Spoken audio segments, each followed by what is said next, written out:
Welcome back to Beyond the Hyphen. I'm Mark Lee, your host.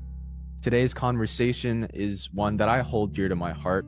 It centers around one national movement and its leading voice. I'm extremely delighted to be joined by Mr. John C. Yang, President of Asian Americans Advancing Justice, also known as AAJC, a nationally renowned organization that has taken the reins of AAPI and civil rights advocacy throughout its vast national network.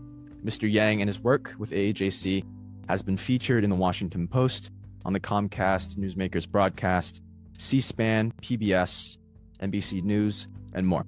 Listen in as Mr. Yang discusses his very own journey with us as an advocate, the story and work of Asian Americans advancing justice, and his perspectives on the current landscape in the U.S. for the Asian American community. John, it's my pleasure to have you. I am delighted to be here. To kick us off, let's talk a little bit about you and your journey as a lawyer, as an advocate for the Asian American community. You've worn many hats. Like I said, you went to law school, you're a lawyer, you're an advocate. Can you tell us what led you to the work of civil rights advocacy, and how did that path bring you to then lead Asian Americans advancing justice? Sure, and that's a very good question because in some ways I would consider myself what I might call an accidental civil rights activist. It clearly was not a straight line. When I came out of law school, actually my first job was at a law firm in Washington, D.C., and I was doing civil litigation, certainly nothing to do with civil rights. And then my second job was overseas in China, in Shanghai, but it was for an American company as their Asia Pacific General Counsel, doing whatever you do as a general counsel, which is contract reviews, acquisitions, any issues that come up in-house. Then after that, I went to the Obama administration, but again, it was more trade focused. So I was Secretary Pritzker's senior advisor for Asia, which means that any engagements that the secretary had, whether it was trade talks or the like, I was involved in trying to briefing the secretary, kind of thinking through what our strategy might be. So those were all of my jobs before AAJC. So a lot of people would say like, well, that's kind of an odd transition. But while I had all of those jobs, what I would call my pro bono life or my volunteer life was always in the Asian American community. It was early on being involved in the Asian American Bar Association, being involved in OCA. Even my organization that I am executive director now, I served on their board in the mid-2000s. So like that was always part of the volunteer service that I had for our community. And I'll be direct, and I don't mean this as a political statement. It was the election of President Trump in the first term back in 2016 that caused me to go into this full time. Because for those of you that remember, when he first decided to run, his first speech was about so-called illegal immigrants and how illegal immigrants were rapists, gangsters, and drains on our society. And so part of my history actually was that I was an undocumented immigrant. When I came to this country, it was on my father's business visa. At a certain point, he couldn't renew it. And so he made the difficult decision with my mother to stay in this country because by then my brother and I were around 7 to 9 years old, respectively. And the idea of us going back to Taiwan really didn't make sense because we came here when we were 2 years old. I was 2 years old. Mm-hmm. And so when you have a president talk about immigrants in that way, I just felt like I needed to do something different. And so that's when I was fortunate that AAJC was looking for an executive director at that time. And I decided to make that move and do this full time. That's amazing. And it's very, some may say coincidental that you met the perfect fit at AAJC and they found the perfect fit for the executive director. And we'll dive into a bit of the work that AAJC has done later on. But, AAJC has grown into this countrywide powerhouse in leading and fighting the Asian American fight against Asian hate, and overlooking much of it has been done, like you said, by the Trump administration. From your lens, what facets of AAJC's function are focused on the most in the current political climate to allow it to grow, continue to grow, and what makes its mission, especially urgent today? Well, our mission is especially urgent because of the xenophobia, the anti-foreigner sentiment that we have. And to be clear, in some ways that's not new to our community. I always say that our community always lives under two stereotypes. One is that of what we call the perpetual foreigner, and the second is what we call the model minority. The perpetual foreigner is this notion that regardless of how long we've been in this country, that we are suspect, we might not be loyal to this country, and that infects so much of our American policy, not just foreign policy, but just our policy. And so that, especially in this day and age, some can say that it started with COVID-19, but I would say it's a continuation, right? If you think about whether it's World War II and the incarceration of Japanese Americans, whether it's after 9/11 and the targeting of Arab, Middle Eastern, Muslim, South Asian Americans, Sikh Americans, and then now with COVID-19 and some of the understandable tension with the Chinese government. I say understandable because the Chinese government and Xi Jinping does present unique national security challenge. But we have to have that conversation while we have a conversation about civil rights. I think what makes our organization special, there's a couple of things. One is we are one of the few Asian American organizations that litigate. So I'm proud to say we have, I think, currently 5 lawsuits against the administration. And not because, again, I don't mean this as a political way. I mean because of the harm that this administration is doing to our community. That we feel that we need to litigate, we need to stand up for our community and make sure that they're visible. Because that's another thing that our community has always struggled with, is this notion of visibility, that not being seen. So for us to have the privilege to litigate on behalf of our community and to fight on behalf of our community is something that certainly I hold very dear to the work that we do. So you mentioned that you are one of the very few, if not the only, major Asian American civil rights group that litigates against the big government, the federal government. Have you had any feedback, any backlash from government officials, government institutions about your stepping out? Certainly, there are always tensions. And that's always been the case. We've litigated before against whether it's state governments.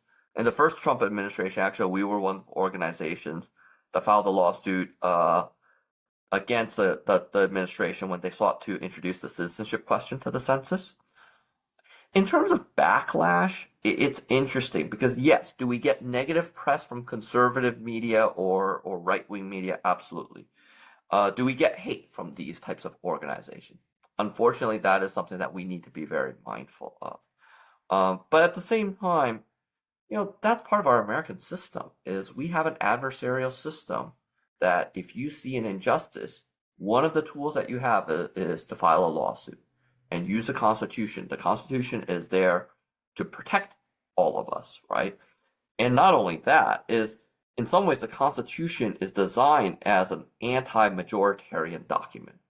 It's not just to protect those in power. If anything, it's designed to protect those that are not in power. And so in that sense, I feel very secure in doing what we do.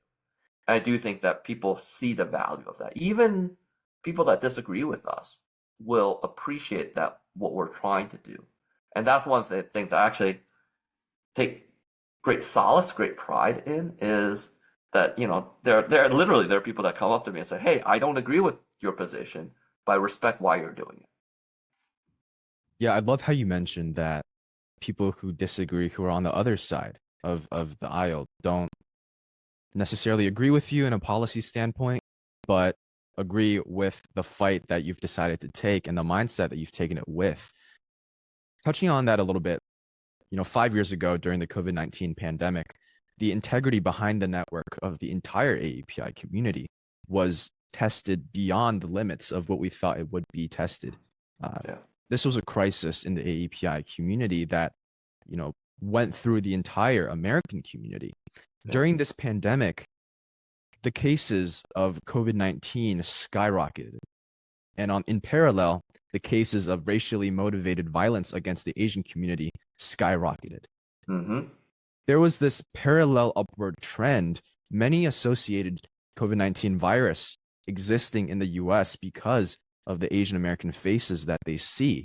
Reflecting on that period, John, can you tell me a little bit about how did AAJC fight that false notion that COVID-19 existed because of the Asians and the Americans?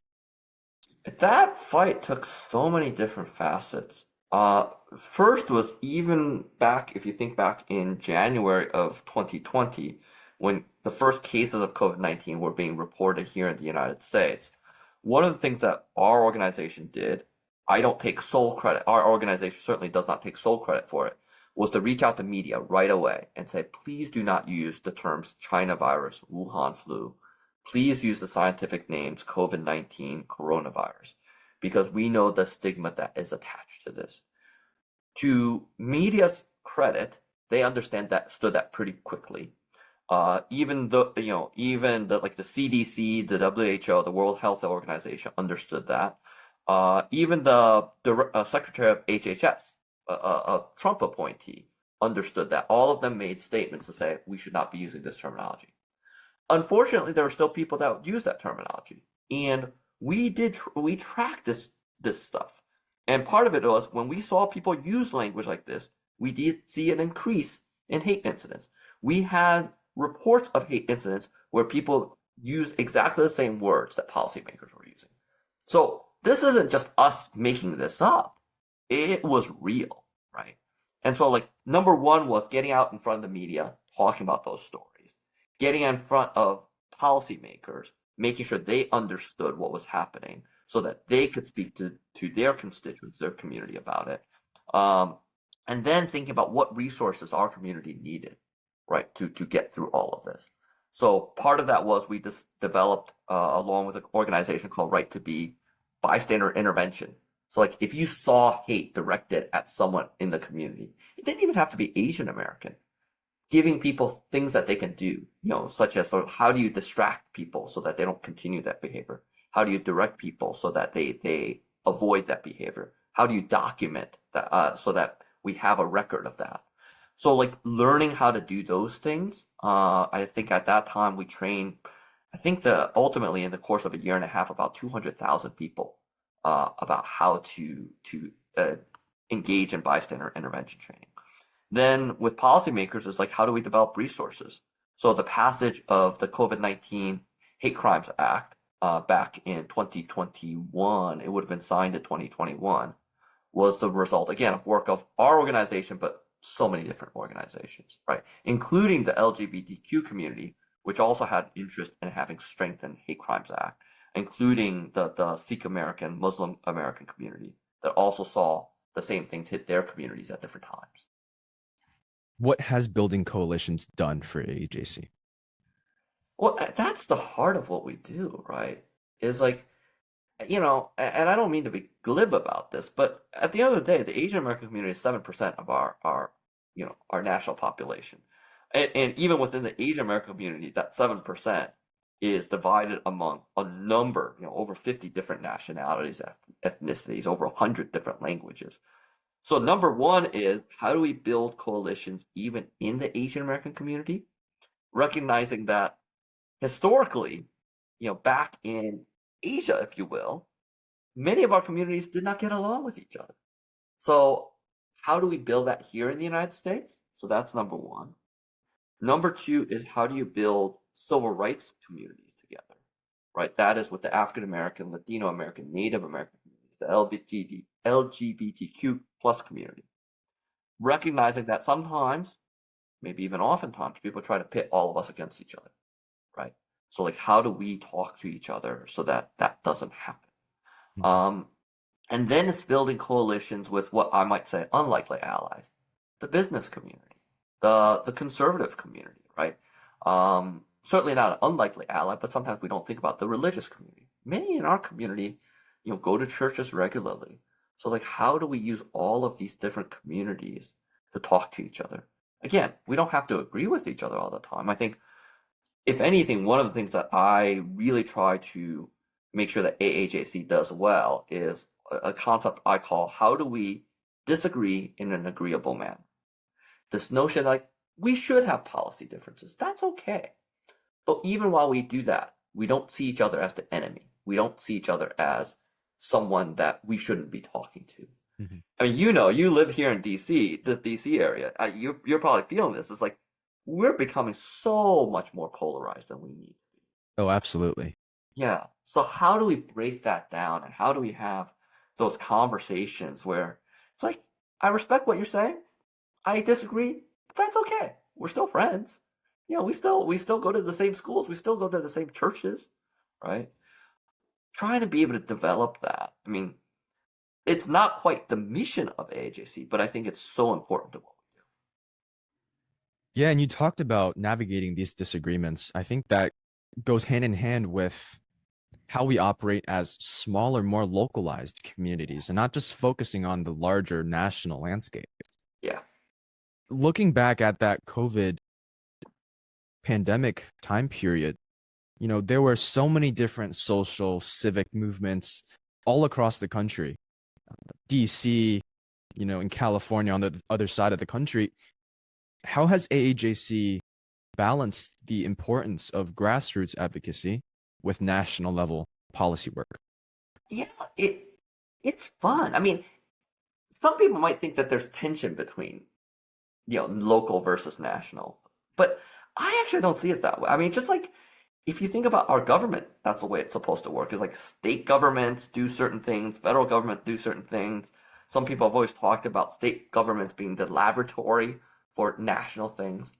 I see that likewise with how our local communities organize, and then what our national communities can do, right?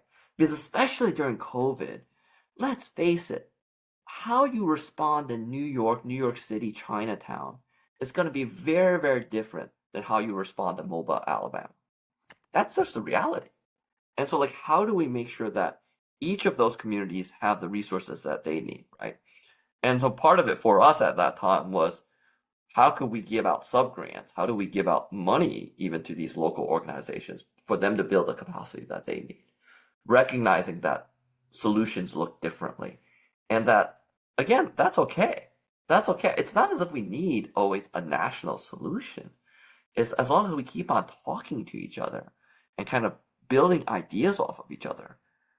That's what works. I mean, this notion that we have to have one grand unified theory or strategy, even as a quote unquote national organization, I try to stay away from that, because I think then we end up doing too much planning and don't get the work done sometimes.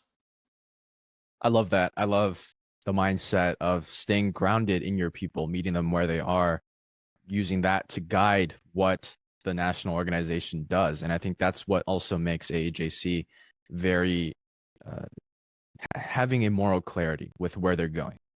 Yeah. Reflecting on our history, however ugly or unpleasant, we have such a diverse population.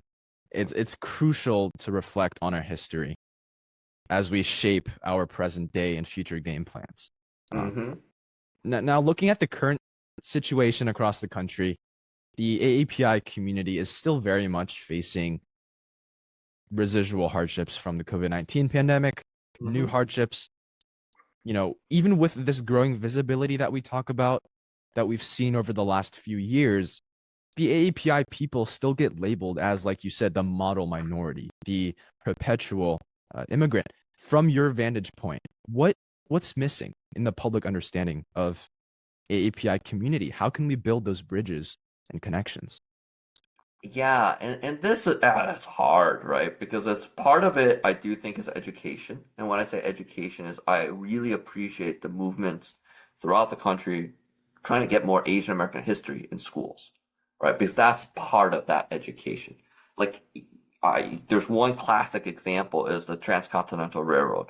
It had always been the case that the iconic photo of Promontory Point, where the west side of the railroad meet the east side of the railroad, the photo that was taken had only white, largely male. I think maybe there were 2 or 3 females in that photo. Mm-hmm. Where we all know that it was Asian American, particularly Chinese American workers that really did the hard work from the west side, dynamiting through the Rocky Mountains, right? So, like, making sure we have a photo that is representative of what actual history is. This is where I think some of the concerns that I have around I'm going to use the term whitewashing history really is problematic. Like, our history in the United States is complicated.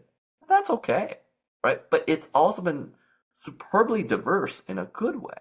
So why do we want to avoid that? It's not as if we're trying to tell history history always has warts. History always has a lot of different nuances. Let's just tell the full history. So like that's the piece I think we need to continue to work on so that Asian Americans aren't seen as foreigners, right? Because the other piece that I just think we need more data on is more studies. Whenever we have election season for the presidential election, whatever network it is, they will always show polling data on male versus female, polling data on by age, how people are voting. And then typically by race or ethnicity, they will do African American, Latino American, and then other. Yep. They hardly ever, like during the 2024 cycle, I saw one news poll that included Asian Americans. Well, if we're invisible to media, if we're invisible in reports and research, it's understandable that people treat us as the other. So like, how do we make sure that those stories get told? How do we get more funding so that research includes us? So those are the pieces that I think about in terms of how do we overcome these barriers about being the model minority or the perpetual foreigner. I guess the last thing I might say, but I think this is where you and the younger generation do so much better than I do, like my generation has done, is on being vocal enough to tell our stories. Like, whether it's my parents' generation, maybe even my generation to a certain extent, not to get generational about it, right? There was always this feeling, well, keep your head down, just kind of do the work, right? I understand that sentiment, but I think we also need to be loud and proud. Yeah. I think we need to really sort of assert ourselves and recognize that this is our country too. And part of that is speaking out, right? Because if we don't do that, then it is very much easier to render us invisible. Yes, thank you so much for sharing that. You brought up the issue of our curriculums, our history curriculums in our schools. And I think it plays such a huge difference from a personal experience perspective as well. I can see that, our history is basically limited to the Exclusion Act and the Transcontinental Railroad. That's about it. And, like you said, a lot of people in my generation, and I think in yours, we know what to say. We just don't know the importance of saying it soon enough and loud enough. And I think that plays a very, very huge role in how silent that we still are perceived to be. Hitting on that idea of the younger community, the value of youth development and training, I know, is central to AAJC's work. Yep. And ultimately, it is the next generation that will paint the narrative, that will shape the story that AAJC and other AAPI organizations have built. Right. My next question is, what have young AAPI advocates shown you or demonstrated about where this movement is headed, and what guidance would you offer them? Yeah, I think number one is I appreciate sort of the vocalness of the younger generation and this notion that we shouldn't feel limited, that we shouldn't be quote unquote docile. If anything, we need to purposely push against some of these stereotypes. I think that is great, and that is something that we need to continue to do. I think part of it is for us is like, how do we think about how we represent ourselves in the community? And what I mean by that is like, look, like there are so many meetings that I go to where I'm one of the only Asian Americans. And I'm sure it's been the same way for you in different ways at school. It's like always trying to figure out at what point should I speak up? At what point should I just kind of blend in a little bit? That code switching that all of us need to do, right? I think it's important. And I will say, like, there are times that probably I purposely don't speak up because I think it's to my advantage, right? But I would say for the younger generation, number one is continue to think about those and think about how you want to use your voice, and where to use your voice. The other thing I think is that, like, don't limit yourself. I mean, like, for me, I mean, my career wasn't only just civil rights. I was in, like, at a law firm. I was in the business world. I was in government. And I think that's good. I don't want people to feel like the only way to represent their community is by doing one type of work. Rather, if I do want everyone to make sure that you recognize what your identity is, learn about your identity, figure out how you want to express yourself using your identity. But then what you do with that from a professional perspective has a lot of different ways you could do it. We need more people in the business world. We need more people in government. So in that sense, I have no problem with people going into all of these different fields as long as they continue to represent our community. Yeah, it's funny you brought up where you entered the room and you were the only Asian American. We interviewed a state senator here in Maryland a few weeks ago. He brought up he's a doctor, he's a physician, but in the politics game, when he steps into a room, a policy discussion, he very often increases the diversity by 100%. And I think that is something we need to start placing more focus on. And, by the grace of God or by the education of our former generation, our first generation immigrants, we are becoming more diverse in which occupations we decide to take part in. And I think that's a good thing. Yeah. Going back towards the policy side of it, AAJC tackles a wide range of issues, from voting rights to immigration to media representation. AAJC has been very vocal in responding to many of, like you said, the Trump administration's policies that heavily impact the AAPI community. How have combating these challenges evolved AAJC's strategies? Do you feel very high pressure? Do you feel like you have to tackle such a wide range of issues? And how do you feel AAJC is built for that? Yeah, it's great. That's a great question. And I think, if anything, what I try to be mindful of is what our lane is, if you will. And so I don't want us to be tackling every issue because we don't have enough resources to do that. We need to do what we're good at, and that's how we develop credibility. It's hard because, like, you see all of these injustices, and you have an instinct that you want to go out and tackle them, but you just can't, right? So, for example, whether it is on criminal justice being one area, our organization doesn't do that right now, doesn't have the capacity to do that. So when I see criminal justice issues, especially as it relates to Asian American community, my heart bleeds and it's hard. But then at the same time, I have to tell all of us, it's like, we don't have the resources to do that. And then this is where we kind of think about what other Asian American organizations to lean on or make sure that they're involved in those fights. So I think that's part of having that discipline to stay in your lane. Like, for us, our lane is on that policy side, is on the litigation side, capacity building for the community. But to what we were talking about before, we're not local. So I don't want us to be involved in local issues, not because I don't believe in them. It's because that's not how we're built. Yeah. We should be building others to do those issues because they're much closer to the issue. They're much more deeply impacted. They will know their solutions better than I do, right? And so making sure that we have those conversations, that helps, especially in this moment where there are those that are purposely trying to overwhelm us with all sorts of stuff. And if we get distracted because we're jumping here one day, there one day, there another day, that's when we are going to be ineffective.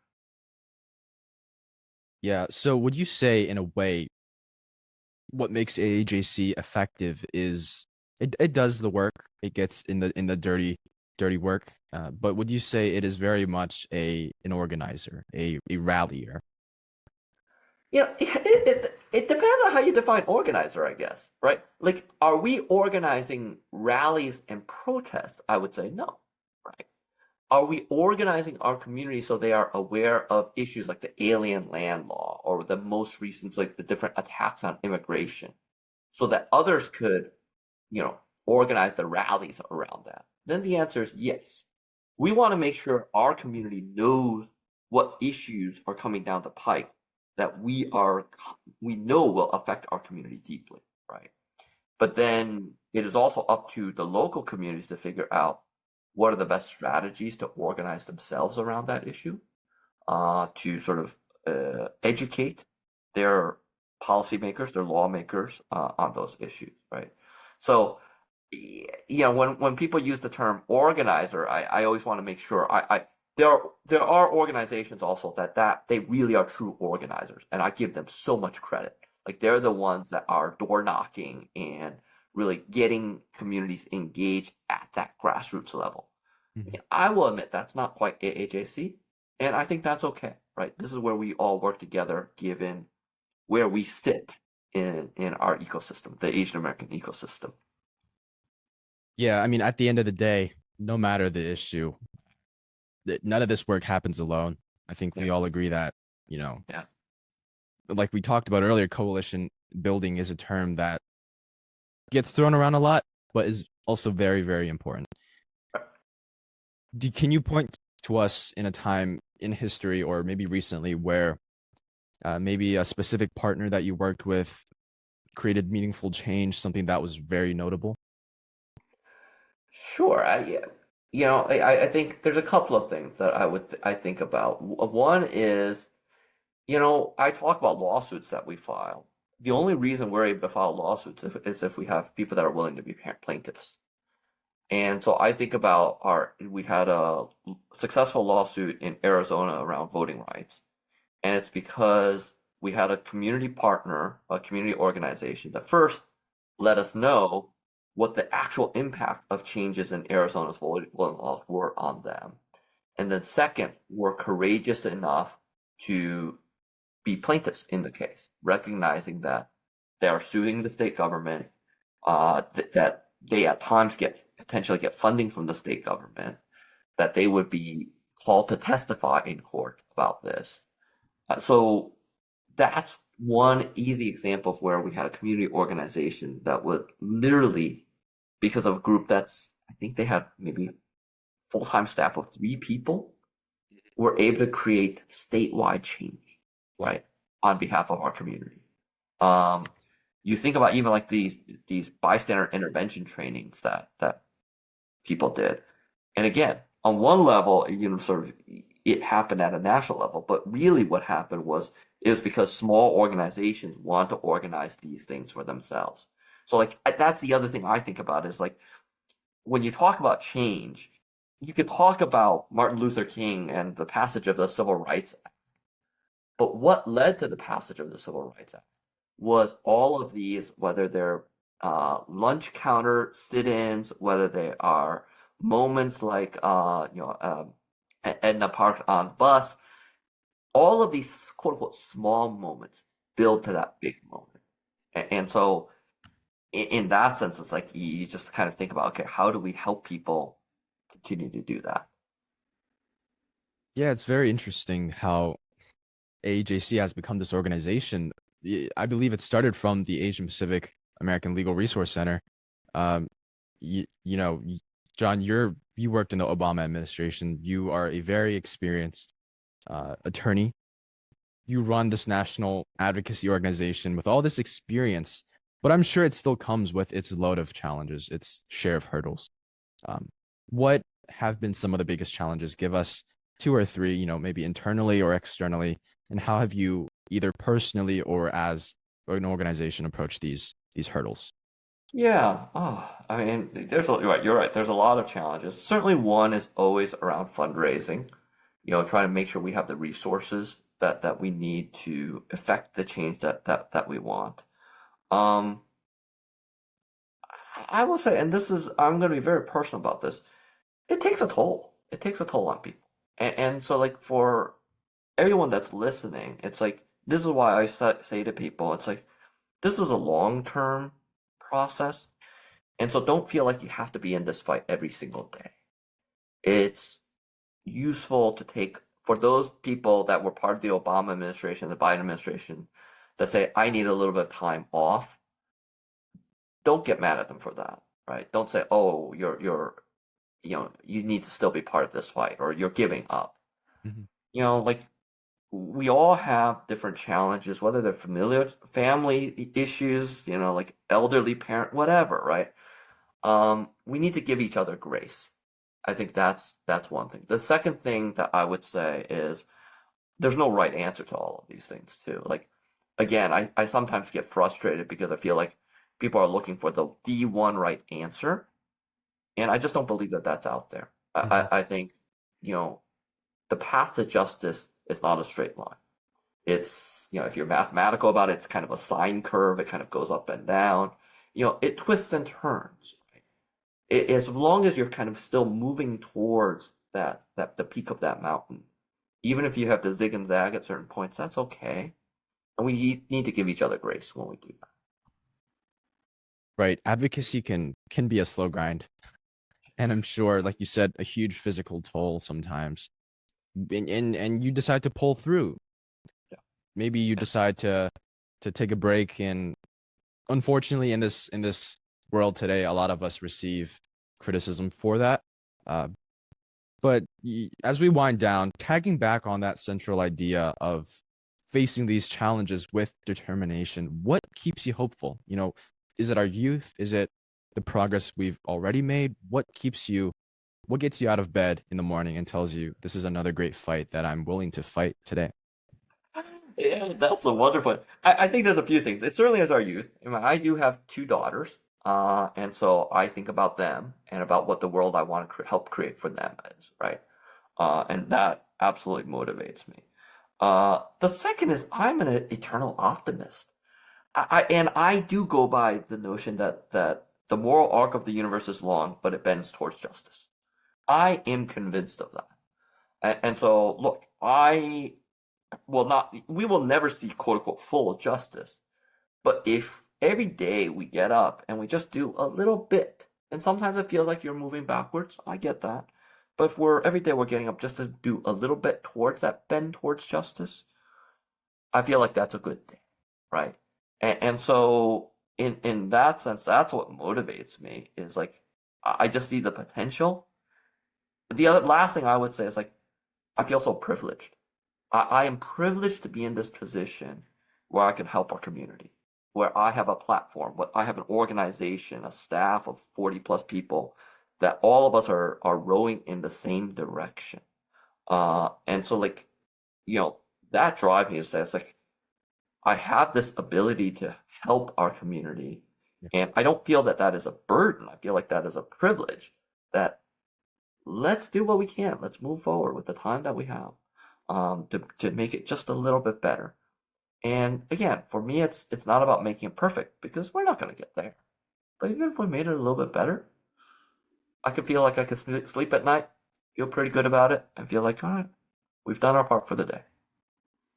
John, you've done a lot for our community. You're well into your career. Maybe tell me if I'm wrong, but maybe nearing the age of retirement. Looking at the work that you've done, the current atmosphere of young advocates, whether it's on college campuses, on the streets, Hmm. in your local communities, how does this world compare to you when you were a young Asian American? What reminds you of your own journey and what's different? And I guess that's the other reason I feel so positive, even in this current climate. I like when I was in college, even when I was in high school, I went to high school in northwest suburbs of Chicago. There's so few Asian Americans. And so like finding my identity it was a journey, right? When I went to college, there were more Asian Americans, but still sort of the level of activism was different, even though that campus was a pretty active campus. Now, when I look at whether it's high schools or colleges, sort of the embracing of activism just feels so different. That gives me hope. Makes me happy. It makes me happy that you're right. Like whenever I decide that I want to retire or whatever, move on to the next chapter in my life, I think I'm gonna feel very good about where we are because I think the youth of today are going to continue to carry us forward, have the vision, and have the numbers to make this work. Yes, as a high school student, I can see firsthand that it's almost become a norm to have something that you're passionate about, something that you're willing to step out of your own, say, I'm passionate about math. I'm going to stick on this path just forever. But people go out, people in the STEM field, in the liberal arts field, they all step out, come together, and work towards something, whether it's climate change, whether it's, ethnic rights. Um, Mm-hmm. and I think that grit is really something to be admired as we continue to grow as a society. My final question for you, John, it's about our youth, it's about our future. If you name the top three things that every young Asian American should know or be aware of as they step and find their voice, what would those three things you would tell them be? Oh, that's a hard question. Three things. One is know your own history, know your own personal journey.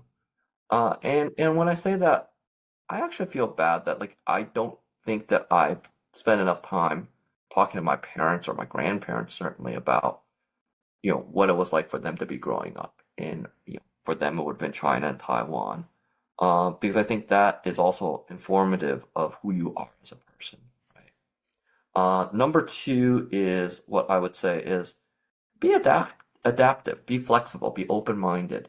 Don't think that you have to have one journey or one path.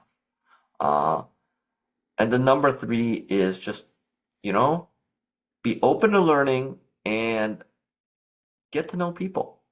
One of the things, and this may be, I would say it's definitely true in DC area, but it's true anywhere, is like, it's amazing how small the world is at the end of the day, especially for us in the Asian American community.